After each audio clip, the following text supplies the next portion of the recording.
Bienvenue pour ce 9e jour de notre préparation avec Carlo Acutis, le pouvoir de la prière d'intercession.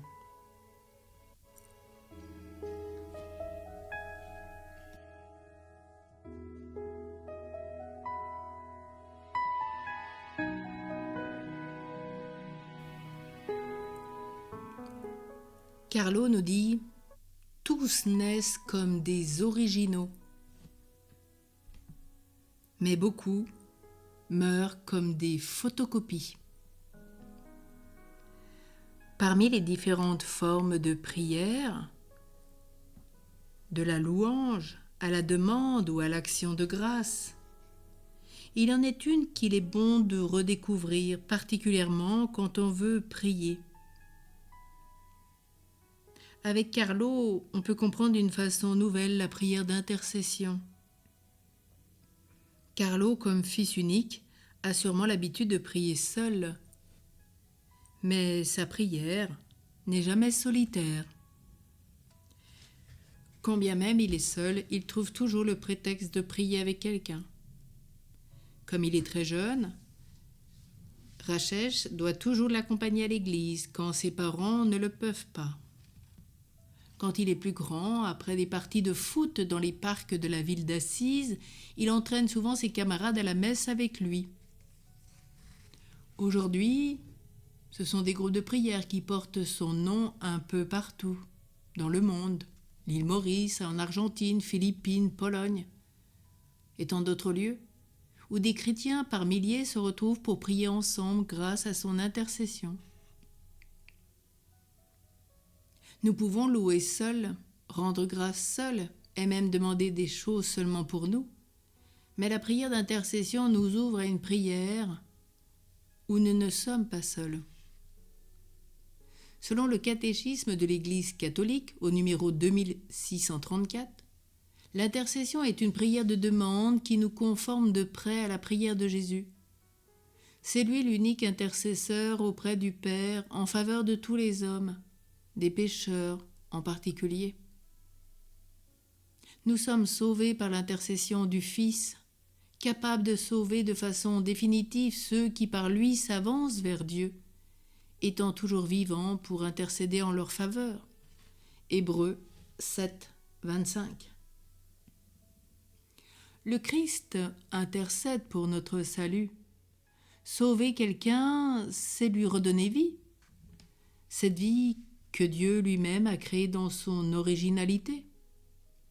Carlo déplore que tous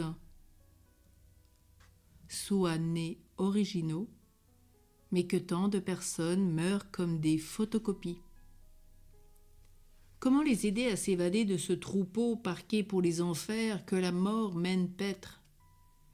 Comme le décrit le psalmiste au psaume 48, verset 15. Carlo, en allant à la messe quotidienne avec Rachesh, prie sans doute beaucoup pour lui. Il le voit mondain, dépendant du regard des autres, attaché aux marques et aux signes extérieurs de réussite. Et sa prière, peut-être même plus que son exemple, change la vie de son ami. Rachesh en témoigne souvent. C'est grâce à Carlo qu'il est devenu chrétien.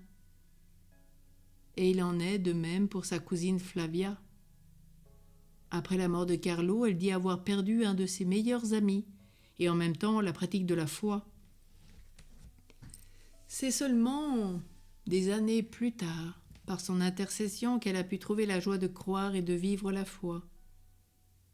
C'est cette intercession que l'on demande quand on implore les saints du ciel de prier pour nous. Et même sa mère Antonia a cette expression un peu déconcertante quand elle appelle son fils Carlo son petit sauveur. C'est grâce à lui et à son intercession qu'elle a pu garder la foi après la mort de ce fils unique, si difficile à accepter pour une mère. Mais que voulons-nous dire quand nous disons à quelqu'un que nous prierons pour lui?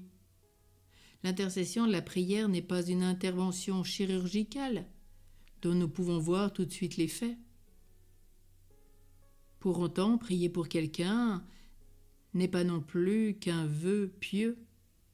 Prier, c'est un acte, Et comme nous pouvons poser un acte de charité en faisant directement du bien à quelqu'un par nos actions, nous pouvons aussi prier en posant un acte de foi et demander à la main puissante de Dieu de se poser sur celui dont nous désirons le bien. C'est un acte, un cierge posé dans une grotte, un chapelet prié avec dévotion, un temps à genoux, une messe offerte à telle ou telle intention. Ce temps, ce petit sacrifice ne sont pas sans valeur. Ils rejoignent le sacrifice parfait du Christ et y participent dans le temps à l'éternité. Comme une heure passée au chevet d'un mourant déjà inconscient, une heure à veiller un enfant malade, une heure à jouer avec des orphelins. Cette intercession ne demande pas grand-chose, mais seulement de donner un moment de notre journée et une partie de notre force, un élan de notre amour pour quelqu'un d'autre que nous, pour autre chose que notre propre intérêt. Intercéder implique de céder un peu de ce que nous avons à un autre. C'est une prière que nous pouvons retrouver avec Carlo, maintenant au ciel, et qui peut mettre en application cette promesse de la petite Thérèse. Mon ciel, je le passerai à faire du bien sur la terre. Dans tout miracle eucharistique, l'Eucharistie intercède pour notre manque de foi. L'Eucharistie est un moment de louange, un moment de demande et un moment d'action de grâce.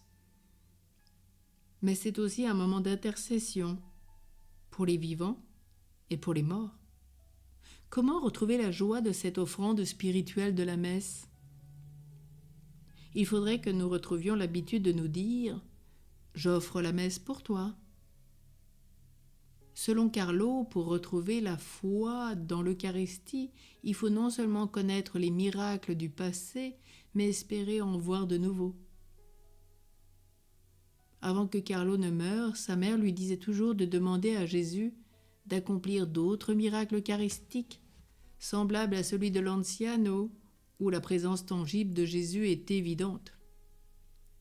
À peine 10 jours après sa mort, le 21 octobre 2006, un miracle eucharistique se produit à Tixtla, au Mexique, et peu après 2 en Pologne, à Sokolka en 2008 et à Lenica en 2013. Ces miracles, étudiés par d'éminents scientifiques et confirmés par les autorités ecclésiales, sont toutes semblables au miracle eucharistique de l'Anciano. À chaque fois, l'hostie consacrée est transformée en chair qui, après des examens scientifiques minutieux, se révèle constituée de tissu cardiaque, le myocarde d'un homme. Qu'est-ce qui empêcherait d'y voir un signe de l'intercession de Carlo ? Ce ne seraient pas les seuls miracles que les fidèles si nombreux attribuent à son intercession. Qu'il intercède encore pour nous. Prenons ce temps avec lui d'intercession.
Ensemble, prions avec Carlo, sourire du ciel.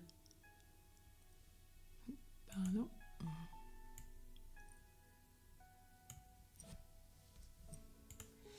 Carlo, tu as accepté avec confiance d'être dépouillé de ta jeunesse pour te dédier au ciel avec Jésus et Marie à une mission d'amour sans frontières.